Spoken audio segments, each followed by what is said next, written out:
حضور نبی کریم رؤوف الرحیم تاجدار انبیاء حبیب کبریاء احمد مجتبی حضرت محمد مصطفیٰ صلی اللہ تعالی علیہ وعلا آلہ واصحابہ وبارک وسلم کی بارگاہ اقدس میں درود و سلام کا نذرانہ پیش کرنے کے بعد معزز و محتشم سامعین و حاضرین برادران اسلام، آج کی یہ عظیم الشان محفل پاک عظمت صحابہ و عظمت اہل بیت رضی اللہ تعالی عنہم کے حوالہ سے انعقاد پذیر ہے، جس میں ہم سب حاضری اور شرکت کی سعادت حاصل کر رہے ہیں۔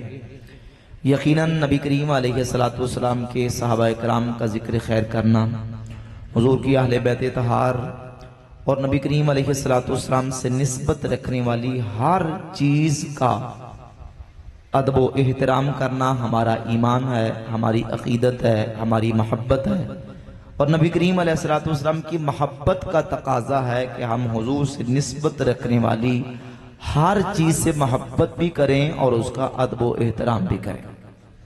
اللہ رب العزت نے ہمیں بڑا مبارک اور پاکیزہ عقیدہ اہل سنت و جماعت کا عطا فرمایا ہے، جو افراط و تفرید، کمی اور زیادتی، غلو و تنقیص، رفس و خروج اور ہر قسم کے افراط و تفرید سے پاک اور منزہ ہے۔ بڑا معتدل، متوسط اور مقتصد عقیدہ ہمارا اہل سنت و جماعت کا، کہ جو اللہ کے فضل و کرم سے ایسا عقیدہ ہے جو قرآن و سنت پر مبنی ہے، اور بحمد اللہ تعالی ہم نبی کریم علیہ السلام کی محبت کی وجہ سے حضور کے اصحاب سے محبت بھی کرتے ہیں، حضور کی آل سے محبت بھی کرتے ہیں۔ جس کے دل میں نبی کریم علیہ السلام کی سچی محبت ہوگی اور سچی تعظیم جو حضور کی کرتا ہوگا، وہ ہو ہی نہیں سکتا کہ صحابہ کرام کی شان میں گستاخی یا بے ادبی کرے، یا اہل بیت کی شان میں گستاخی یا بے ادبی کرے۔ ہم تو ان روڑے، پتھروں، کینکروں، خاک کی تعظیم اور ادب کرتے ہیں جس کی نسبت ہمارے کریم آقا کی ذات سے ہو جائے، کیونکہ محمد سے نسبت بڑی چیز ہے، خدا یہ دولت بڑی چیز ہے۔ جسے نبی پاک علیہ السلام کی ذات اقدس سے محبت ہو جائے، حضور کی ذات اقدس سے نسبت ہو جائے، اس کی محبت ہمارا ایمان ہے۔ اللہ رب العزت نے قرآن مجید کی سورۃ الفتح شریف کی آیت نمبر 8 اور 9 میں ارشاد فرمایا، اِنَّا أَرْسَلْنَاكَ شَاهِدًا وَمُبَشِّرًا وَنَذِيرًا، بے شک اے نبی ہم نے آپ کو شاہد بنا کے اور مبشر بنا کے اور نذیر بنا کے بھیجا، لِتُؤْمِنُوا بِاللَّهِ وَرَسُولِهِ، تاکہ اے لوگو تم اللہ پر اور اس کے رسول پر ایمان لاؤ، وَتُعَزِّرُوهُ وَتُوَقِّرُوهُ، اور نبی کی تعظیم کرو، نبی کی توقیر کرو، وَتُسَبِّحُوهُ بُكْرَةً وَأَصِيلًا، اور صبح و شام رب کی پاکی بیان کرو۔ ذرا سمجھنے کی بات ہے، توجہ کیجئے۔ اللہ نے 3 چیزوں کا ذکر کیا ہے۔ کتنی چیزوں کا؟ 3 چیزوں کا ذکر کیا ہے۔ اللہ نے اپنے حبیب کو بھیجا لِتُؤْمِنُوا بِاللَّهِ وَرَسُولِهِ، تاکہ تم اللہ اور اس کے رسول پر ایمان لاؤ، نمبر 1، وَتُعَزِّرُوهُ وَتُوَقِّرُوهُ، نمبر 2، نبی کی تعظیم و توقیر کرو، وَتُسَبِّحُوهُ بُكْرَةً وَأَصِيلًا، اور صبح و شام رب کی پاکی بیان کرو۔ کتنی چیزیں ہو گئیں؟ 3۔ توجہ سے سمجھنے والی بات ہے، 3 چیزیں۔ نمبر 1، اللہ اور اس کے رسول پر ایمان لاؤ، نمبر 2، نبی کی تعظیم و توقیر کرو، نمبر 3، صبح و شام رب کی پاکی یعنی رب کی عبادت کرو۔ اعلیٰ حضرت عظیم البرکت مجدد دین و ملت شاہ امام احمد رضا کا محدث بریلی رحمت اللہ تعالی علیہ، آپ فرماتے ہیں مسلمانوں ان آیات کی ترتیب جمیل تو دیکھو کہ اللہ نے 3 چیزوں کا ذکر اس طرح کیا کہ پہلے ایمان، آخر میں اپنی عبادت، اور درمیان میں اپنے حبیب کی تعظیم و توقیر کا تذکرہ فرما دی۔ فرمایا جو ایمان نہ لائے، توجہ کیجئے، یہ ترتیب بتاتی ہے کہ جو ایمان نہ لائے وہ تعظیم کرے تو قبول نہیں، اور یہ ترتیب بتاتی ہے کہ جو تعظیم نہ کرے وہ جتنی چاہے عبادت کر لے اس کی عبادت قبول نہیں، اس کی عبادت قبول ہے۔ اب یہ فلسفہ، قرآن سے یہ نتیجہ، قرآن سے یہ رزلٹ حضور کے صحابہ اکرام رضی اللہ تعالی عنہم نے نکالا، وہ صحابہ جن کو اللہ نے اپنے حبیب کی صحبت کے لیے پسند فرما لیا۔ ماں بسرہ بلند باز سے کہتا ہے سبحان اللہ۔ یہ رزلٹ صحابہ نے نکالا۔ ذرا توجہ کیجئے، صحابہ کون شخصیات ہیں، وہ کون سی نفوس قدسیہ ہیں، اور وہ کون سی مقدس ہستیاں ہیں جنہیں اللہ نے اپنے حبیب کی صحبت کے لیے پسند فرما لی۔ مسند احمد ابن حنبل کی حدیث ہے، سیدنا عبداللہ ابن مسعود رضی اللہ تعالیٰ عنہ فرماتے ہیں کہ اللہ رب العزت نے ساری مخلوق کے دلوں کی طرف نظر فرمائی، اللہ نے مخلوق کے دلوں میں سے اپنے حبیب کے دل کو اپنے لیے پسند فرما لیا۔ اللہ نے ساری مخلوق کے دلوں کی طرف پھر نظر فرمائی، اللہ نے نبی کے صحابہ کے دلوں کو اپنے حبیب کے لیے پسند فرما لیا۔ اور کتاب و سنہ کے اندر امام ابن بالعاصم حدیث لے کے نبی پاک علیہ السلام نے فرمایا، حضور فرماتے ہیں ان اللہ اختارنی واختار لی اصحابا۔ بلند آواز سے کہے سبحان اللہ۔ اللہ رب العالمین نے اپنے لیے مجھے پسند کر لیا، واختار لی اصحابا، اللہ نے میرے لیے میرے صحابہ کو پسند کر لیا، فجعلہم لی وزراء وانصارا واسحارا، اللہ نے انہی صحابہ میں سے میرے وزیر بنا دیے، اللہ نے میرے مددگار بنا دیے، میرے سسرالی بنا دیے۔ من سبہم فعلیہ لعنت اللہ والملائکۃ والناس اجمعین، جس نے میرے صحابہ کو برا کہا، صحابہ کو سب و شتم کیا، جس نے میرے صحابہ کو گالی دی، اس پر اللہ کی بھی لعنت ہے، فرشتوں کی لعنت، ساری انسانیت کی لعنت۔ لا یقبل اللہ لہم صرفا ولا عدلا، ایسا گستاخ صحابہ نفل پڑے اللہ اس کے نفل کو قبول نہیں کرتا، ایسا بندہ فرض پڑے اللہ اس کے فرض کو قبول۔ یہ وہ صحابہ،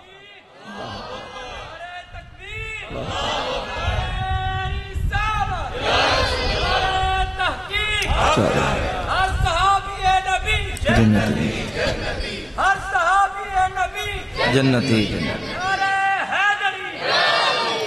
یہ وہ خوش نصیب ہیں جنہیں اللہ نے اپنے محبوب کی صحبت کے لیے پسند فرما لی۔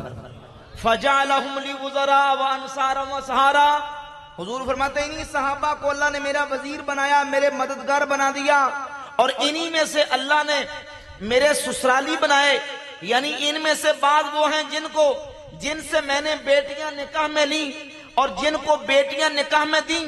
سن لو، جس نے میرے صحابہ کو برا کہا، علیہ لعنت اللہ والملائکۃ والناس اجمعین، اس پر اللہ کی بھی لعنت ہے، فرشتوں کی بھی لعنت ہے، ساری انسانیت کی لعنت ہے۔ ایسے گستاخ صحابہ کے نہ اللہ نفل قبول کرتا ہے، نہ ایسے بندے کا رب فرض قبول کرتا ہے۔ صحابہ وہ خوش نصیب ہستیاں جنہیں اللہ نے اپنے محبوب کی صحبت کے لیے پسند کیا۔ تو ایمان سے بتائیں، جن کو اللہ نے اپنے حبیب کی صحبت کے لیے پسند کیا، پھر وہ حضور کی کتنی تعظیم کرتے ہوں گے، وہ حضور کا کتنا اکرام کرتے ہوں گے۔ کائنات، پوری انسانیت کی تاریخ اٹھا کر دیکھ لیں، محبت و تعظیم اور ادب و احترام و اکرام کا جو انداز صحابہ نے اپنے محبوب کے ساتھ کر کے دکھایا، قیامت کی صبح ایسا کوئی حوالہ آپ پیش کر ہی نہیں سکتے جو نبی کے صحابہ نے حضور کی محبت و تعظیم میں کام کر کے دکھائے۔ صحیح بخاری اٹھائیں، صحیح بخاری کے اندر حدیث موجود ہے، نبی پاک صلی اللہ علیہ وآلہ وسلم حدیبیہ کے مقام پر اپنے 1500 صحابہ علیہ مردوان کے ہمراہ حضور نے پڑاؤ ڈالا۔ توجہ سے سنی، ذرا بات توجہ سے سننے والی ہے، آپ نے 12 مرتبہ سنی کہ میں اپنے انداز سے بیان کروں گا۔ صحابہ حضور کی بارگاہ میں موجود تھے، مشرکین مکہ نے مسلمانوں کو عمرہ کرنے سے روک دیا، نبی پاک علیہ السلام کے صحابہ حضور کی بارگاہ اقدس میں موجود ہیں۔ اللہ اکبر۔ اور اس قدر سرکار کی ذات سے بالہانہ محبت و تعظیم والا معاملہ کر رہے ہیں، مشرکین مکہ نے ایک شخص عروہ بن مسعود ثقفی کو اپنا نمائندہ بنا کے بھیجا کہ عروہ جاؤ حدیبیہ کے مقام پہ جا کے دیکھو کہ مسلمان وہ ان کے کیا خیالات ہیں، کیا منصوبہ کیا ان کا، وہ کیا چاہتے ہیں۔ حدیبیہ کے مقام پر عروہ بن مسعود ثقفی جو کہ سرداران قریش میں سے تھے، مکہ کے سرداروں میں سے تھے، وہ آئے، آ کے انہوں نے حالات کا اور جائزہ لیا، منظر کو دیکھا، تو جو کرے منظر کو دیکھا، جو مسلمان اپنے آقا کے ساتھ محبت و تعظیم کر رہے تھے، صحابہ حضور پہ فدا اور قربان ہو رہے تھے، سارا منظر دیکھا، اور دیکھنے کے بعد جا کے سرداران قریش کو کہا واللہ لقد وفدت علی الملوک ووفدت علی قیصر و کسری و نجاشی، بخدا میں بڑے بڑے بادشاہوں کے درباروں میں گیا، قیصر کا دربار میں نے دیکھا، کسری کا دربار میں نے دیکھا، نجاشی کا دربار میں نے دیکھا، ان رأیت ملکا قط يعظم اصحابہ ما يعظم اصحاب محمد محمدا، بخدا میں نے کسی بادشاہ کے درباری کو ان بادشاہوں کی اتنی تعظیم کرتے نہیں دیکھا جتنی محمد کے صحابہ محمد کی تعظیم کرتے صلی اللہ علیہ وآلہ وسلم۔ ان رأیت ملکا قط، کہا میں نے بادشاہوں کے دربار دیکھے، قیصر کا دربار میں نے دیکھا، کسری کا دربار میں نے دیکھا، نجاشی کا دربار میں نے دیکھا، ان رأیت ملکا قط يعظم اصحابہ ما يعظم اصحاب محمد محمدا، بخدا حدیبیہ کے مقام پر آج میں وہ دیکھ کے آیا ہوں، کسی بادشاہ کے دربار میں نے آج تک نہیں دیکھا۔ عروہ کیا دیکھا، کیا دیکھ کے آئے ہو؟ کہا میں نے دیکھا ان تنخم نخامتا الا وقعت فی کف رجل منہم، ان کے نبی تو اپنا لعاب دہن بھی اپنے مبارک ناک سے رطوبت نکال کے زمین پر گرانے کا ارادہ کریں، صحابہ نیچے ہاتھ کر لیتے ہیں، وہ نبی کے ناک مبارک سے نکلنے والی رطوبت اور لعاب دہن زمین پر نہیں گرتا، الا وقعت فی کف رجل منہم، نبی کے کسی نہ کسی صحابی کے ہاتھ پہ جا کے گرتا ہے۔ اس قدر وہ اپنے نبی پر فدا تھے کہ اپنے نبی کا تھوک بھی، ناک مبارک سے نکلنے والی رطوبت بھی وہ ہاتھوں پہ لے لیتے تھے۔ تو عروہ کیا ہاتھوں پہ لے کے وہ کسی کپڑے سے صاف کر دیتے تھے، زمین پہ پونچھ دیتے تھے، کہا نہیں بلکہ جس کو مل جاتی فَضَلَكَ بِهَا وَجَهَهُ وَجِلْتَهُ، وہ اپنے نبی کے مبارک تھوک کو اپنے منہ پہ اپنے جسموں پہ مل لیتے تھے۔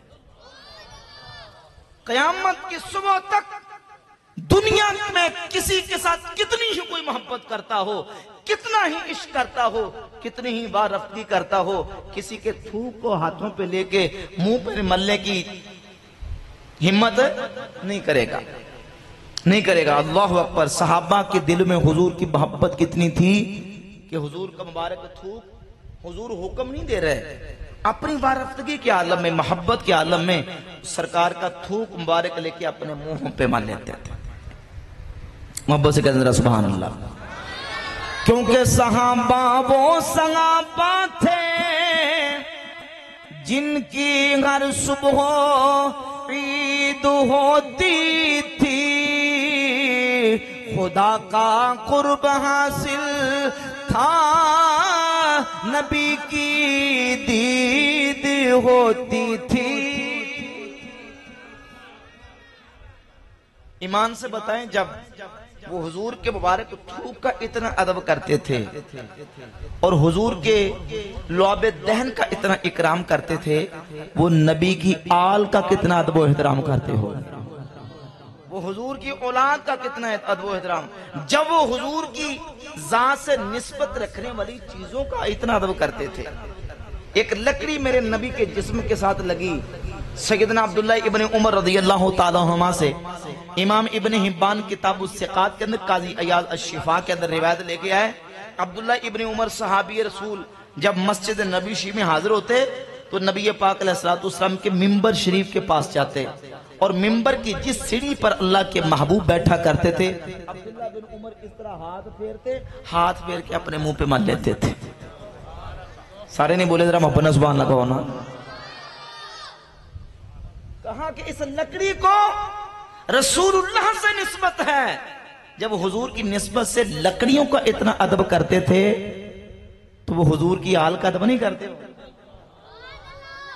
سیدہ اسماء رضی اللہ تعالیٰ عنہ فرماتی ہیں، صحیح مسلم کی حدیث ہے، ہمارے پاس نبی پاک علیہ السلام کا ایک مبارک جبہ تھا جو حضور زیب تن فرمایا کرتے تھے، ہم نے وہ جبہ اپنے پاس سنبھال کے رکھا تھا، ہم اس جبہ کو پانی میں بھگوتی تھی، جو پانی بچتا تھا بیماروں کو پلاتی تھی، اللہ شفا عطا فرما دیتا تھا۔ یہ جبہ کپڑا ہے نا، یہ میرے پاس کپڑا ہے نا، تو ظاہر ہے کپڑا کسی نے اس کو بنا، بننے سے پہلے یہ دھاگا، دھاگے سے پہلے یہ کپاس تھی، اور پھر چلتا چلاتا پھر جا کے یہ کپڑا بنا اور میرے پاس آیا۔ جبہ حضور کی بارگاہ میں کہیں سے بن کے آیا، اللہ کے محبوب نے اپنے جسم پاک سے لگایا، میرے نبی کے جسم کی برکت جبہ میں گئی، اور جبے کی برکت پانی میں گئی۔ پانی کی برکت کا عالم یہ ہے، حضرت اسماء فرماتی ہیں مدینہ کے بیماروں کو پلاتی تھی، اللہ شفا عطا فرما دیتا۔ جو صحابہ حضور کے جسم سے لگنے والی لکڑیوں کا ادب کرتے ہوں، کپڑوں کا ادب کرتے ہوں، وہ حضور کی آل کا کتنا ادب کرتے ہوں گے۔ یہی وجہ سے یہ بخاری کے اندر موجود ہے، سیدنا ابو بکر صدیق رضی اللہ تعالیٰ نماز پڑھا کے نکلے، عقبہ بن حارث بیان کرتے ہیں، عصر کی نماز پڑھ کے صدیق اکبر مسجد سے نکلے، دیکھا کہ سامنے حضرت حسن پاک رضی اللہ تعالیٰ عنہ بچوں کے ساتھ کھیل رہے تھے۔ خلیفۃ المسلمین، خلیفۃ الرسول بلا فصل سیدنا ابو بکر صدیق رضی اللہ تعالیٰ عنہ نے حضرت امام حسن پاک کو اٹھایا اور اٹھا کے اپنے کندھوں پہ بٹھا لیا۔ وقت کے خلیفہ نے حضرت امام حسن جو بچے تھے اپنے کندھوں پہ بٹھا کے کہنے لگے، فرماتے ہیں بے ابی شبیہم بالنبی لیس شبیہم بعلی، میرا باپ حسن پر فدا ہو جائے، حسن کی صورت علی سے نہیں، حسن کی صورت میرے نبی سے ملتی ہے۔ وعلی یضحک، حضرت مولا علی ساتھ موجود تھے، علی پاک ابو بکر صدیق کی اس محبت کو دیکھ کے مسکرا رہے تھے۔ کیا کر رہے تھے؟ مسکرا رہے۔ اعلیٰ حضرت امام اہل سنت شاہ امام احمد رضا کا محدث بریلی رحمت اللہ تعالی علیہ نے اس کا منظوم آپ نے ترجمہ کیا، کیونکہ امام حسن پاک سر سے لے کر سینے تک اور امام حسین سینے سے لے کر پاؤں تک نبی پاک علیہ السلام کی ذات اقدس کے مشابہ تھے۔ اللہ نے حضور کا مبارک حلیہ اس طرح تقسیم کر دیا، آدھا امام حسن کو دے دیا، آدھا امام حسین کو عطا فرما دیا۔ امام علیہ السلام فرماتے ہیں معدوم نہ تھا سایہ شاہ ثقلین، معدوم نہ تھا سایہ شاہ ثقلین، اس نور کی جلوہ گاہ تھی ذات حسنین، تمثیل نے اس کے دو حصے کیے، آدھے سے غسل پلے بھی ابھی شبیہم بالنبی لیس شبیہم بعلی، میرا باپ حسن پر فدا ہو جائے، حسن کی صورت علی سے نہیں، حسن کی صورت میرے نبی سے ملتی۔ نال سمجھ آ رہی ہے؟ جب صحابہ حضور کی جسم اقدس سے لگنے والی لکڑیوں، پتھروں اور کپڑوں کا ادب و احترام کرتے ہیں تو وہ حضور کی آل کا کتنا ادب و احترام کرتے ہیں۔ جو صحابہ اللہ نے اپنے حبیب صلی اللہ علیہ وآلہ وسلم کو پسند کر کے عطا فرمایا، جن کے دلوں کو رب نے اپنے محبوب صلی اللہ علیہ وآلہ وسلم کے لیے پسند فرما لیا، اس لیے جس کے دل میں حضور کی سچی محبت ہے وہ حضور کے صحابہ سے محبت کرے گا۔ یہ سچی محبت کا تقاضا ہے، سچی محبت کا تقاضا ہے۔ بھائی محبوب کی ذات سے صرف محبت نہیں، محبوب کی ذات سے محبت بھی، محبوب کی صفات سے محبت بھی، محبوب کی آل سے محبت بھی، محبوب کے اصحاب سے محبت بھی، محبوب کی صورت سے محبت بھی، محبوب کی سیرت سے محبت بھی۔ جس چیز کا تعلق محبوب سے ہو جائے، سچا محب محبوب کی ہر چیز سے پیار کرتا ہے۔ یہ اللہ نے ہمیں سینہ دیا ہے اہل سنت کو، اہل سنت و جماعت کو، کہ جس کے اندر آل کی محبت بھی ہے، جس کے اندر اصحاب کی محبت بھی ہے۔ اب سے کہتے ہیں ذرا سبحان اللہ۔ کئی ایسے ہوں گے جو آل کی بات تو کرتے ہیں لیکن اصحاب کا تذکرہ نہیں کرتے، کئی جو اصحاب کا ذکر کرتے ہیں لیکن آل کی بات کرتے ہوئے انہیں کوئی ہچکچاہٹ محسوس ہوتی ہے. ہمارا سنیوں کا مبارک عقیدہ وہ ہے کہ ہم آل کا ذکر کریں تو سینہ روشن ہوتا ہے، اصحاب کا تذکرہ کریں تو آنکھیں روشن ہو جاتی ہیں، سینہ شاد ہو جاتا ہے، آنکھیں روشن ہو جاتی ہیں.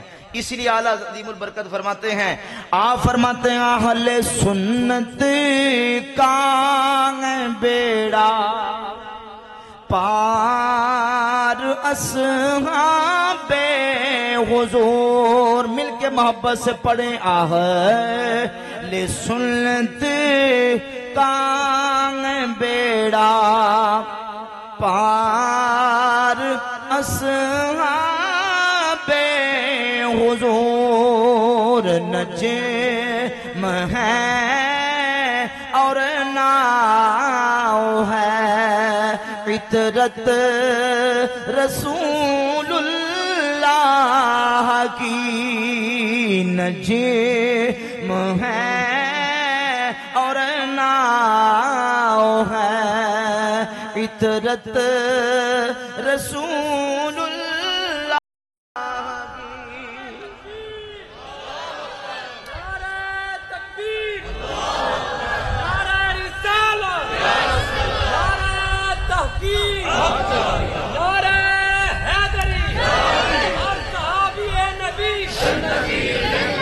ہر صحابی نبی سب صحابیات بھی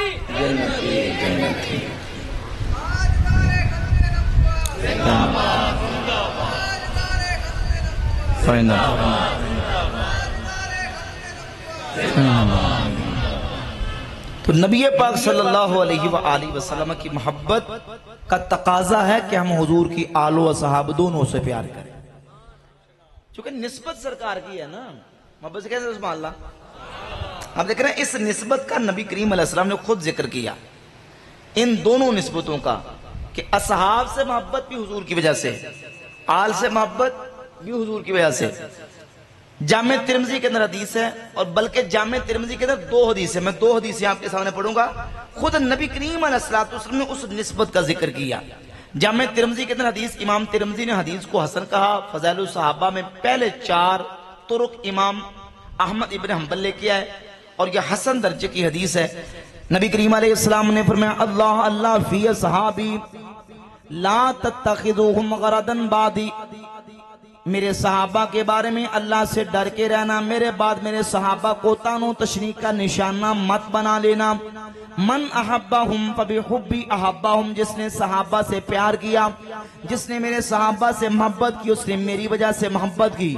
من ابغضہم فببغضی ابغضہم، جس نے میرے صحابہ سے بغض رکھا اس نے میری وجہ سے بغض رکھا. من آذاہم فقد آذانی، جس نے میرے صحابہ کو اذیت دی اس نے مجھے اذیت دی. ومن آذانی فقد آذ اللہ، جس نے مجھے اذیت دی اس نے اللہ کو اذیت دی. ومن آذ اللہ یوشک ان یاخذہ، امام الانبیاء صلی اللہ علیہ وسلم نے فرمایا جس نے اللہ کو اذیت دی پھر اللہ اس کی گرفت اور پکڑ فرمائے گا.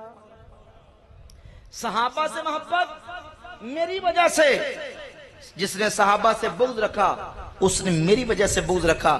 اور دوسری طرف جب آل کا ذکر آیا، یہی جامع ترمذی کتاب المناقب کے اندر حدیث ہے، نبی پاک علیہ السلام نے فرمایا لوگو احب اللہ، اللہ سے محبت کرو، لما یغزوکم من نعمہ، کیونکہ رب تمہیں اپنی نعمتیں عطا فرماتا ہے. وَأَحِبُّونِي بِحُبِّ اللَّهِ، مجھ سے محبت کرو کیونکہ میں اللہ کا محبوب ہوں. وَأَحِبُّ أَهْلَ بَيْتِي بِحُبِّي، اور میری اہل بیت سے پیار کرو کیونکہ اہل بیت کا تعلق میری ذات کے ساتھ ہے. اہل بیت کا تعلق تو اہل بیت سے محبت بھی حضور کی وجہ سے، اور حضور کے صحابہ سے محبت بھی حضور صلی اللہ علیہ وآلہ وسلم کی وجہ سے. سچی محبت جس کے دل میں رسول اللہ کی موجود ہے وہ آل سے پیار بھی کرے گا، نبی کی کے اصحاب سے پیار بھی کرے گا. ہم سنی آل و اصحاب دونوں سے پیار کرتے ہیں اور آل و اصحاب ایک دوسرے سے پیار کرتے ہیں. بلند آواز سے کہیے سبحان اللہ. ابھی ایک میں نے حدیث آپ کے سامنے صحیح بخاری سے پڑھ کے سنا ہے. سیدنا ابوبکر صدیق حضرت امام حسن کو کیا کہتے ہیں؟ بے ابی شبیہم بالنبی لیس شبیہم بعلی، میرا باپ حسن پر فدا ہو جائے حسن کی صورت علی سے نہیں، حسن کی صورت میرے نبی سے ملتی ہے۔ یہ امام حسن کے ساتھ حضرت سیدنا ابوبکر صدیق کی محبت۔ اور پھر خلفائے راشدین کا عمل دیکھیے، خلفائے راشدین کے واقعات کو دیکھیے، مولا علی کا خلفائے راشدین کے ساتھ دیگر صحابہ کے ساتھ پیار محبت کا معاملہ دیکھیے۔ 20 آپ کو احادیث ملیں گے بحمداللہ تعالی، جس سے یہ واضح ہوتا ہے کہ یہ ایک دوسرے کے ساتھ پیار کرنے والے تھے۔ ایک واقعہ بڑا ایمان افروز علامہ محب الطبری نے الریاض النظرہ کے اندر ذکر فرمایا۔ سیدنا عمر فاروق رضی اللہ تعالیٰ عنہ کا دور خلافت تھا۔ بڑا مجمع بڑی محبت والا، میں محبت کے ساتھ بات کرنا چاہتا ہوں تاکہ محبت والی بات سنیں گے ایمان تازہ ہوگا، انشاءاللہ ایمان مضبوط ہوگا۔ سیدنا عمر فاروق رضی اللہ تعالیٰ عنہ کا دور خلافت تھا۔ سیدنا مولا علی رضی اللہ تعالیٰ عنہ فرماتے ہیں، توجہ کریں، توجہ کی ضرورت ہے ذرا، فرماتے ہیں کہ میں ایک رات سویا، خواب میں مجھے اللہ کی حبیب کی زیارت نصیب ہوئی۔ اللہ ہم سب کو اپنے حبیب علیہ السلام کی خواب میں زیارت عطا فرمائے، آمین، اللہ اکبر۔ فرماتے خواب میں حضور کی زیارت نصیب ہوئی، اور میں کیا دیکھتا ہوں، توجہ رکھنی ذرا میری طرف، یہ خواب کا واقعہ بیان ہونے لگا ہے۔ میں کیا دیکھتا ہوں کہ میں خواب میں فجر کی نماز کے لیے جاگا، فجر کی نماز کے لیے بیدار ہوا، وضو کیا، خواب کا واقعہ ہے، وضو کر کے میں مسجد شریف میں فجر کی نماز پڑھنے کے لیے گیا۔ دیکھتا ہوں کہ فجر کی نماز اللہ کے حبیب صلی اللہ علیہ وآلہ وسلم پڑھا رہے ہیں۔ میں نے فجر کی نماز نبی پاک علیہ السلام کے پیچھے ادا کی۔ فجر کی نماز پڑھا کے حضور نے دیوار قبلہ کے ساتھ اس طرح بیٹھ کے ٹیک لگا لی۔ ایک مدینہ کی عورت تر کھجوروں کا ٹوکرا وہ اللہ کے محبوب کی بارگاہ میں لے کے آتی ہیں، سامنے رکھ دیا۔ نبی پاک علیہ السلام نے ایک کھجور پکڑی، اور خواب کا واقعہ ہے، میری طرف دیکھ کے فرمایا، علی تاخذ حاضر رتبہ، یہ کھجور لوگے؟ میں نے عرض کی حضور لوں گا، تو حضور نے وہ کھجور مجھے عطا فرما دی۔ فرماتے پھر حضور نے کھجور پکڑی اور کہا، علی کھجور کھاؤ گے؟ میں نے کہا حضور کھاؤں گا۔ حضور نے پھر وہ کھجور مجھے عطا فرما دی۔ خواب میں دیکھ رہا تھا، فرماتے ہیں 2 کھجوریں عطا فرمائی، ابھی تیسری کھجور دل میں اشتیاق تھا کہ حضور پھر پکڑیں گے اور کہیں گے کھجور کھاؤ گے، تو ابھی اتنی دیر تھی کہ فانتبہتو، میں فوراً اٹھا، دیکھا وہ خواب کا واقعہ تھا، واقعہ خواب کا تھا، لیکن جو حضور نے رات کھجور مجھے عطا کی تھی اور میں نے وہ کھجور کھائی تھی، اس کی مٹھاس ابھی بھی میری زبان پر باقی تھی۔ اسی طریقے سے میں اٹھا اور اٹھ کے میں نے وضو کیا، اور اب حالت بیداری میں، پہلے خواب کا واقعہ تھا، فرماتے ہیں کہ میں حالت بیداری میں مسجد کے لیے گیا، جا کے دیکھا تو مصلی رسول پہ حضرت عمر بن خطاب کھڑے ہو کے نماز پڑھا رہے تھے۔ میں نے فجر کی نماز حضرت عمر کے پیچھے پڑھی، اسی طرح حضرت عمر اٹھے اور دیوار قبلہ کے ساتھ ٹیک لگا کے بیٹھ گئے۔ ایک عورت تر کھجوروں کا ٹوکرا لے کے آئی، حضرت عمر کے سامنے رکھ دیا۔ حضرت عمر نے کھجور پکڑی اور کہا، علی میرے بھائی کھجور کھاؤ گے؟ جنہوں سمجھ لگی سبحان اللہ کہہ دے۔ کہا علی کھجور کھاؤ گے؟ میں نے کہا کھاؤں گا۔ حضرت عمر نے مجھے کھجور دی، پھر دوسری کھجور پکڑی، کہا علی کھجور کھاؤ گے؟ میں نے کہا کھاؤں گا، تو میں نے دوسری کھجور بھی لے لی۔ ابھی دل میں اشتیاق تھا کہ عمر مجھے تیسری کھجور کے لیے بھی کہیں گے، تو عمر نے میری طرف دیکھا، کہا یا اخی لو زادہ کا رسول اللہ صلی اللہ علیہ وسلم لیلتن لزدنا کا، اے علی میرے بھائی اگر رات تمہیں رسول اللہ نے تیسری کھجور دی ہوتی، عمر تمہیں تیسری کھجور ضرور دیتا۔ کہا عمر آپ کو کیسے پتا؟ فرمایا کہ مومن اللہ کے نور سے دیکھتا، مومن اللہ کے میاں صاحب فرماتے ہیں جے رب دل دیاں اکھیاں دے وے چانن ہووے نوروں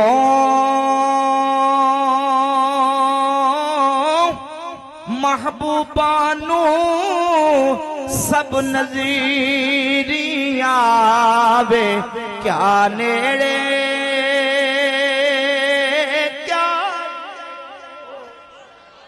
یا اخی لو زادک رسول اللہ صلی اللہ علیہ وسلم لزدنا کا، اے علی میرے بھائی اگر تمہیں رات رسول اللہ نے 30 کھجور عطا کی ہوتی، عمر تجھے 30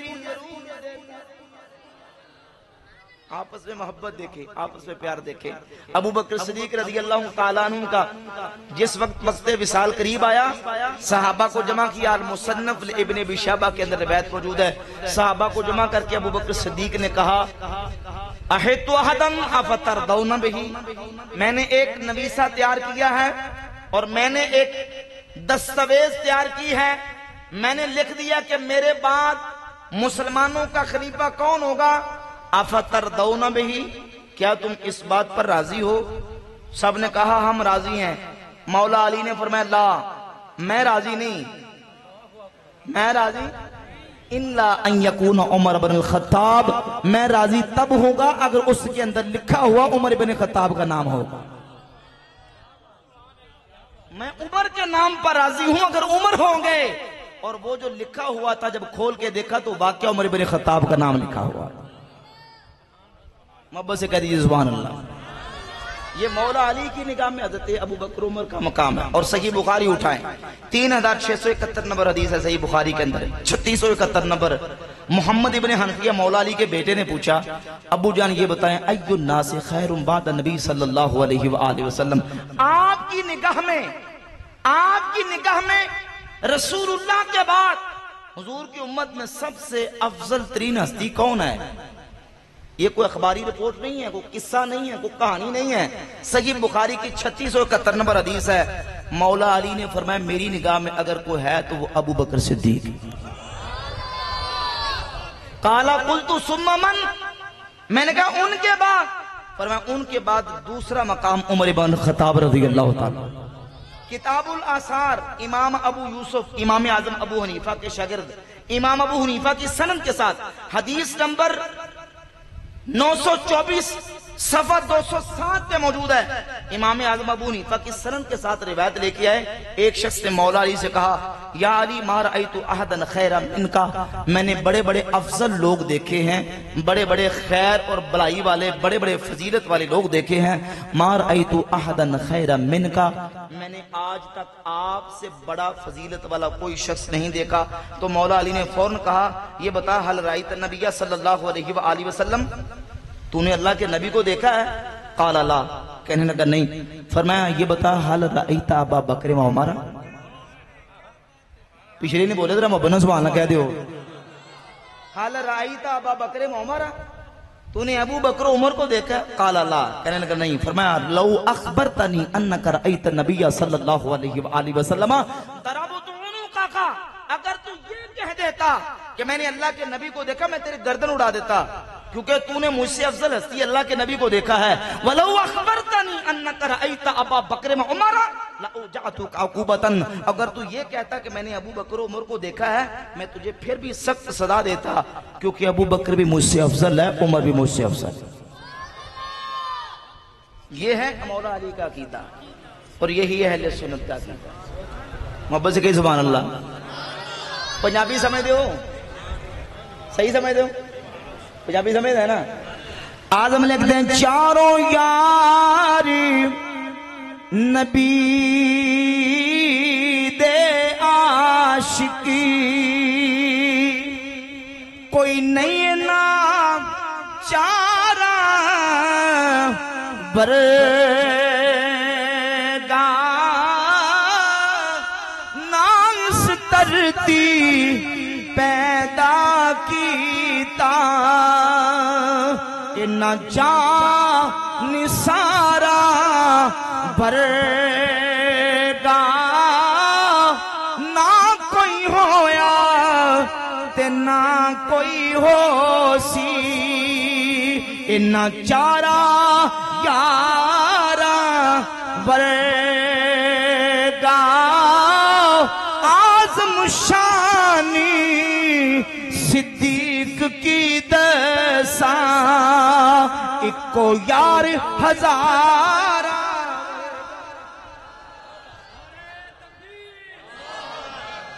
نعرہ تکبیر، نعرہ رسالت۔